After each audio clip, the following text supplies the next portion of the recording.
नमस्कार दोस्तों, स्वागत करते हैं आपका अपने YouTube प्लेटफॉर्म पे। और आज हम बात करेंगे एक ऐसे गांव की कि वो जो गांव एक गांव नहीं, एक छोटा मोटा तीर्थ लगता हो। वह गांव एक गांव नहीं, एक परिवार की तरह हो। आइए अपनी वीडियो को स्टार्ट करते हैं, अपनी चर्चा को प्रारंभ करते हैं।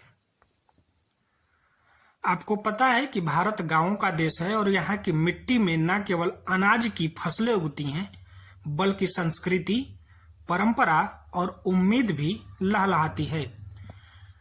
ऐसा ही एक गांव जहां चारों ओर दिव्य आस्था केंद्र हैं, जहां बाबा भोलेनाथ का आशीर्वाद, संकट मोचन का मंदिर और माँ दुर्गा, बरम बाबा जैसे पवित्र स्थानों की छांव हो। यह गांव किसी आम गांव जैसा नहीं, बल्कि एक चलता फिरता तीर्थ लगता हो। इसी पवित्र ग्राम में एक ऐसा आयोजन हुआ जिसने न सिर्फ बच्चों को सम्मान दिया, बल्कि गांव की एकता, नेतृत्व और भविष्य को एक नई दिशा दी। धार्मिक आस्था की छांव में यह जो सामाजिक कार्यक्रम हुआ, यह काबिले तारीफ है। आपको जानना होगा कि गांव कोई सिर्फ भौगोलिक संरचना नहीं होती, वह लोगों की आत्मा होती है। जब गांव मंदिरों से घिरा हो तो उसकी आत्मा भी भक्ति और आस्था से ओतप्रोत हो जाती है। इस गांव के चारों ओर भोलेनाथ का मंदिर है, संकट मोचन हनुमान जी का मंदिर है, माँ दुर्गा की चौकी और बरम बाबा का दिव्य स्थान भी। जब गांव का बच्चा इन स्थलों से होकर स्कूल जाता है तो उसमें भक्ति के साथ साथ आत्मविश्वास और आशीर्वाद भी जुड़ जाता है। ऐसे पवित्र गांव में जब कुछ खास होता है तो वह सिर्फ एक कार्यक्रम नहीं रह जाता, वह पर्व बन जाता है। और ऐसा ही एक पर्व था गांव के वृद्ध जनों और मेधावी छात्रों का सम्मान समारोह। बरगद के पेड़ को भारतीय संस्कृति में विशेष महत्व प्राप्त है और वह केवल पेड़ नहीं है, बल्कि छांव देने वाला संरक्षक भी। आप सभी मेरे साथियों को पता होगा कि बरगद का इतिहास क्या रहा है। बरगद का इतिहास, जब सिद्धार्थ राजमहल में पैदा होते हैं तो उन्हें सिद्धार्थ के नाम से जाना जाता है, राजकुमार के नाम से जाना जाता है।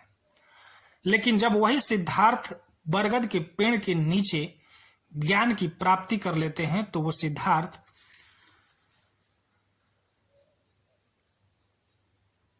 महात्मा बुद्ध बनकर के पूरे विश्व में जाने जाते हैं। उसी बरगद के छांव में जब गांव का मंच सजा तो लगा मानो प्रकृति भी इस आयोजन का स्वागत कर रही है। मंच से प्रधान प्रतिनिधि श्री जयप्रकाश यादव जी का संचालन भी हो रहा था। वह संचालन सादगी, विनम्रता और नेतृत्व का संगम था। कार्यक्रम का उद्देश्य स्पष्ट था, गांव के बुजुर्गों का सम्मान और बच्चों को प्रोत्साहन। लेकिन इससे कहीं अधिक यह कार्यक्रम गांव की आत्मा को जोड़े रखने का प्रयास था। इस कार्यक्रम के दौरान गांव के विशिष्ट जन, वृद्ध जन और मेधावी छात्रों का सम्मान हुआ।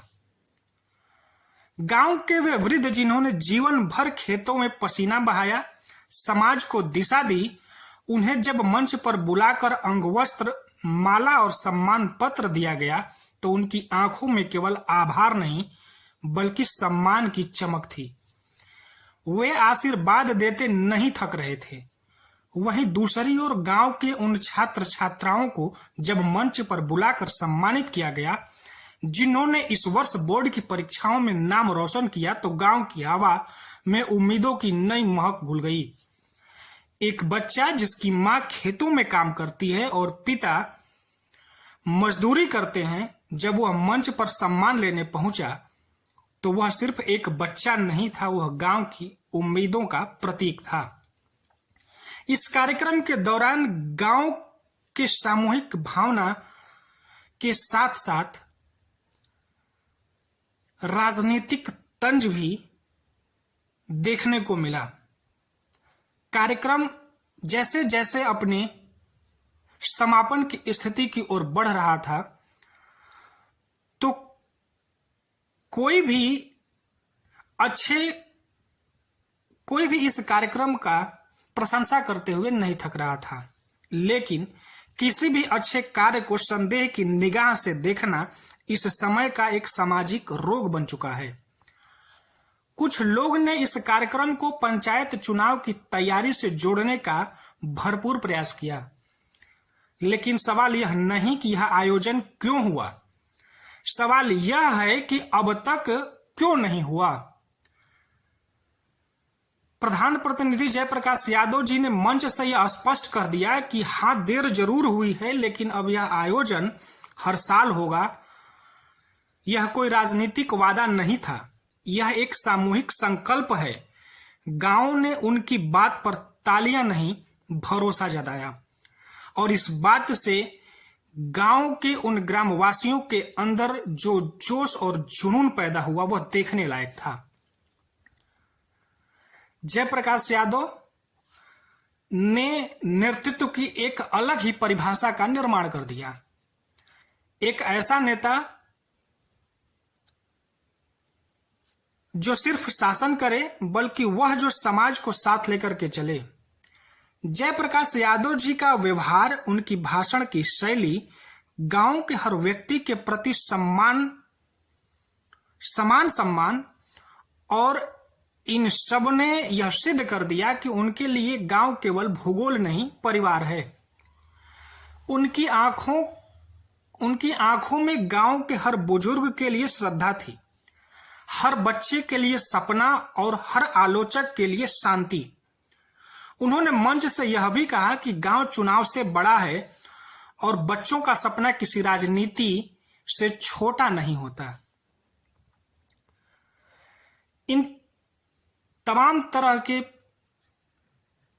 कार्यक्रम में विचार, व्यवहार और जुनून देखने को मिला। समापन के अंत में ग्रामीण के चेहरे पर एक संतोष था। महिलाएं हों, बच्चे हों, बुजुर्ग हों, हर कोई जयप्रकाश की सोच को सलाम कर रहा था। ऐसा प्रतीत हो रहा था कि जैसे गांव की आत्मा उन्हें आशीर्वाद दे रही हो। हर कोई कह रहा था कि हमारा गांव अब गांव नहीं रहा, एक परिवार बन गया है और परिवार की बागडोर सही हाथ में है, जो हमें बिना भेदभाव, बिना राजनीति के केवल आगे बढ़ता दिखाना चाहता हो।